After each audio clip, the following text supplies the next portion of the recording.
Let's go through a little bit of history in Chapter 2. We're going to start with John Dalton. John Dalton had a model of atoms kind of like Legos. I'm just going to write Legos here. That's not written in your book, but it's just an analogy. Atoms are indivisible, just like Legos. You can't really take them apart. All the atoms of the same element are identical, so all the big blue Legos are exactly the same. All the little red Legos are exactly the same. They combine in whole number ratios, like 2 to 1, let's say, 2 blue to 1 red. And atoms are not created or destroyed, but they are rearranged. So basically you make a Lego plane, then you take it apart and make a Lego car. So we agree with the last two that they're whole number ratios when they combine, and you don't create or destroy them when you react them. We disagree with the fact that they're indivisible because we know now about protons and neutrons and electrons, which are subatomic particles. And we don't agree that they're all identical, like let's say all carbons are not the same, because we have what are called isotopes. Same element, different neutrons, so we have different masses. Okay, J.J. Thomson was the one who refuted the fact that atoms are indivisible because he did what's called the cathode ray tube experiment. He had a gas in a tube right here. He passed electricity through the tube, and he put a magnet at one end, like a positive, let's say, over here, and a negative over here. And because these electrons are negative, they actually were going towards the positive. And then if he switched the magnets, it would go the other way. And no matter what gas he put inside of this tube, the same thing happens. So what he realized is that every gas had charged particles in it. You could do a simple experiment at home, basically take a balloon and rub it on your shirt and then put it next to your hair, and you'll see that you will have the same situation where it'll go towards one or the other, which was not a chemical reaction. So he showed that matter is made up of charged particles. Okay, Robert Millikan did the oil. He was also able to determine the charge to mass ratio of an electron. So this much charge of an electron has this much mass of an electron. So he didn't know the actual mass or the actual charge of an electron, but he knew the ratio of the two, how much charge went with how much mass. So along came Robert Millikan, and he built on this. Okay, so he actually found the charge of an electron, and using the charge to mass ratio, he was able to calculate the mass of an electron to be 9.11 times 10 to the minus 31st kilograms. Okay, you cannot measure this on a scale. All right, this is negative 31 places, like 31 places past the decimal. We don't have a scale that measures that, so you can't measure this. You can calculate this. And how did he calculate it? Again, he knew the mass and charge ratio from Thomson, and he calculated it. How did he do that? He was able to suspend like a mist or spray of oil drops between two plates. So this would have to be the positive plate, this would have to be the negative plate, because the negative plate repels the drops, and the positive attracts them. So he was able to suspend them, and knowing how much charge he had here and here, and figuring out this ratio from Thomson, he knew how much charge he was applying and the ratio, so therefore he was calculating the mass. So Millikan determined the the mass of an electron, which is very, very small. Okay, Henry Becquerel was able to determine or discover radioactivity, and he did that by accident. And how that happened was he had a rock that was radioactive because it had uranium, and he put it in his closet. I don't know why he kept it in his closet, but I guess he needed a place to put it. Inside the closet was also photographic paper, which hopefully you still know what that is in this digital age of cameras. Back in the day we used to use film, and film was light sensitive, but it was in a sealed container so it wouldn't be exposed to light, and then you'd put it in your camera when you were ready without exposing it to the light. So this uranium was giving off radiation, which he didn't realize, and it exposed the photographic film. And so he realized that something was special about this rock, and he discovered radioactivity as a result of that. Unfortunately, he didn't realize how dangerous it was, and I believe he had an early death because of all his experimenting with radioactivity. Okay, last but not least, on this page we have Ernest Rutherford. Ernest Rutherford showed that atom has a dense nucleus. So if we go back briefly, I forgot to mention the plum pudding model with Thomson. He basically assumed that the atom was like plum pudding, and in the plum pudding are raisins, and the raisins are like the electrons. Okay, I don't know if you like plum pudding. I don't think I've ever had plum pudding with raisins. So you could think of the chocolate chip cookie. That's basically the same thing. Chocolate chip cookie model, the atom is like the cookie, the chocolate chips are the electrons. So he thought that the electrons were distributed evenly throughout the atom. Now Ernest Rutherford, building on that, did an experiment where he shot alpha particles. This is the symbol for alpha, and alpha particles are actually helium nuclei. Okay, he shot them at a piece of gold foil. So gold is Au. He shot it at the foil. Okay, the analogy would be if Thomson's model were correct about the plum pudding, it's like shooting a gun at a piece of paper. Okay, alpha particles should have gone straight through the foil if it were true about the plum pudding. But to his surprise, he found that some went through, but some kind of bounced a little and deflected, and some actually went and came back. So again, the analogy is like shooting a BB gun at a piece of paper and it bounces back. That would tell you something's different about this paper. This paper is not paper. It's kind of like maybe it has little rocks hidden in it or something. The point is it has something very dense. So he realized that the plum pudding model was incorrect. Okay, so plum pudding model is incorrect because of the gold foil experiment. Now we're going to begin talking about naming compounds, which is also called nomenclature. Nomenclature is the method of naming compounds. So we have several different kinds of compounds. We have ionic binary, we have ionic ternary, and then we're going to have molecular and acids as well. So let's start with binary. Binary means two elements. That's what binary means. So you're going to have a metal and a non-metal. Okay, the metal is from the left side of the periodic table, as you recall, and the non-metal is from the right side of the periodic table. So you have your quick sketch of the periodic table right here.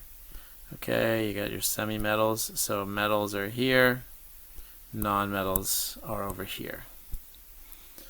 So the metal is always going to be a cation, which is positive, and the non-metal is always going to be negative, which is an anion. You're going to figure out the charges, which hopefully you remember from last year very easily. So magnesium is going to be a +2, chloride is a -1, and so when you look at this, you're going to need 1 Mg for 2 Cl minuses, and that's going to be the formula MgCl2. K is going to be a +1, Cl is a -1, so they match 1 to 1.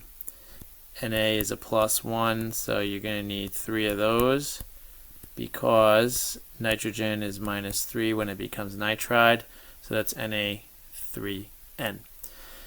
When you do Pb, Pb is in the center of the chart, so this one happens to be the +2, and iodide you know is the -1, so you're going to have PbI2. When you name elements from the middle of the periodic table, you have to use either a Roman numeral or the special name, in this case plum bus. The OUS ending is the smaller charge and the IC ending is the bigger charge. So since lead can be +4, lead can be +4 or +2, and this one's a +2, that's the smaller charge, that's plum bus. If it had been the lead 4, it would have been plum bic. Okay, look at your polyatomic sheet to help you with your transition metal names and charges. Okay, ternary is going to mean that you have 3 elements. Sometimes they have more than 3, but ternary generally means 3 elements because you're going to have a polyatomic ion, which usually has 2 elements, and then another element with that that makes 3 altogether. So you're going to have to be very familiar with your polyatomic ions. Sodium you know is a +1 charge. Sulfate is SO4 negative 2, so the formula is Na2SO4. Barium is a +2 charge. Sulfite is a -2, so they match up. Calcium is a +2 charge. Nitrate is a -1, so you're going to need 2 of the nitrates. And when you have more than one polyatomic ion, you need to write parentheses in the formula with the number outside of how many of them you have. Lastly, copper 2, because copper has more than one charge, we're talking about copper 2, so it's +2. Sulfate is -2, so they match up 1 to 1. Again, this is called cupric, which is the bigger charge because copper could also be +1. That's cuprous. +1 is cuprous, +2 is cupric. All right. Again, here are your transition metal charges. They're also on your polyatomic paper I gave you. And lastly, moleculars. This is all going to be all non-metals. So again, when you're on the periodic table, they're all going to be from this area right here. And because they both want to gain electrons, they can't both gain, so they end up sharing. When they share, they make what's called molecular, which has covalent bonding. So I'm going to write covalent bonding here to remind you, because they share electrons, whereas ionic, they were transferring.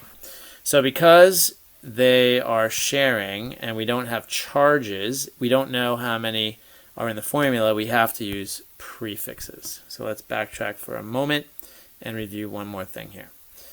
If I just say, in the first example of the ionic, magnesium chloride, that's all I have to say, magnesium chloride, and you know Mg is +2, chloride is -1, we have to have 2 of these for one of those. So ionic is easy with naming. You just name the positive and name the negative. And remember, negative elements have "-ide" endings. If you have a polyatomic, you just leave the name the way it is, and the metal has its own name, sometimes a Roman numeral and special ending if it's on this list down here, which are transition metals. But when you get to molecular, which are covalent bonding, they're sharing, there's no charges. So if I just want you to write CO, if I wanted you to write CO, and I just said carbon oxide, you would actually not know if there's one O or one C or two O's like carbon dioxide has. You wouldn't know because there's no pluses and minuses. So you have to use prefixes for moleculars to tell the reader how many of each element are in the formula. So you use these prefixes right here, the molecular prefixes, mono all the way down to deca. You have to memorize those. And if there's one C, technically you would say monocarbon and then monoxide, but you drop a mono in the beginning. Only in the beginning, if there's a mono, you drop it. So this would be monosulfur dioxide, drop the mono. This would be dinitrogen tetroxide, so you don't drop the beginning. You only drop a mono if it's in the beginning.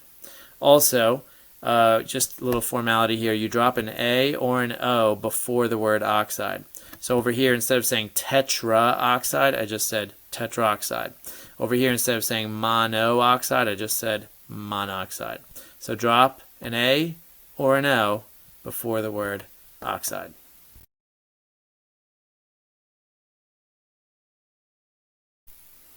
Next, we're going to talk about naming acids.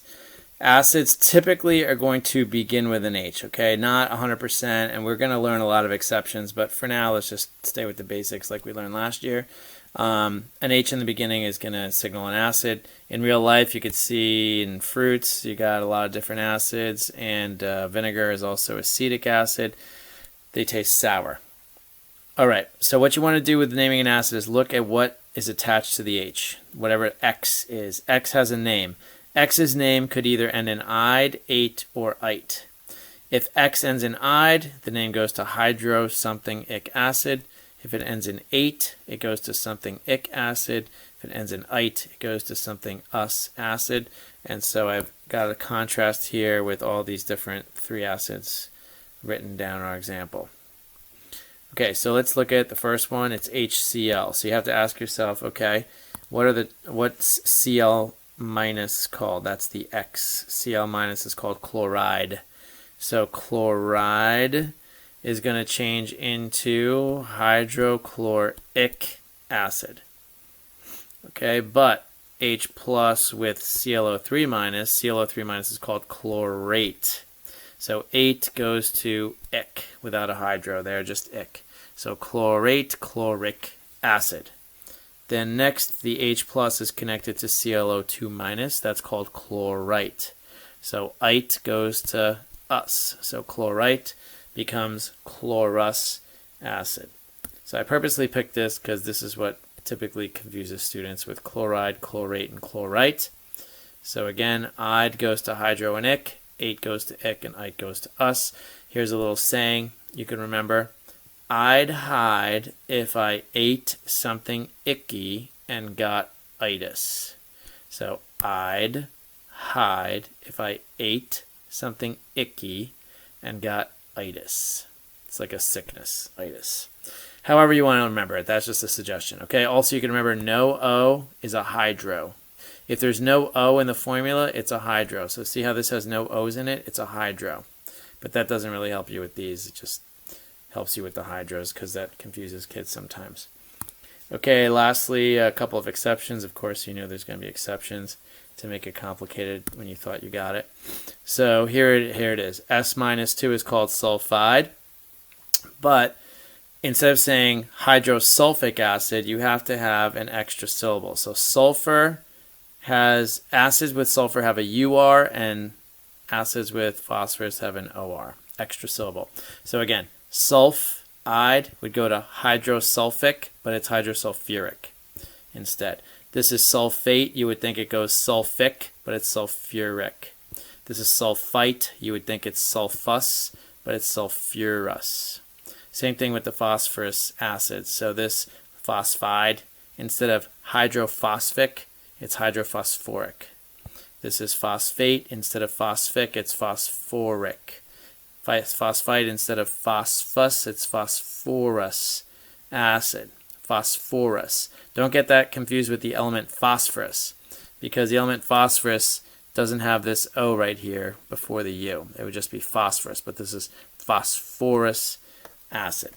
So I'd hide if I ate something icky and got itis. And remember, SP, Scotch plains, those two elements, if they're in an acid, have extra syllables of UR and OR.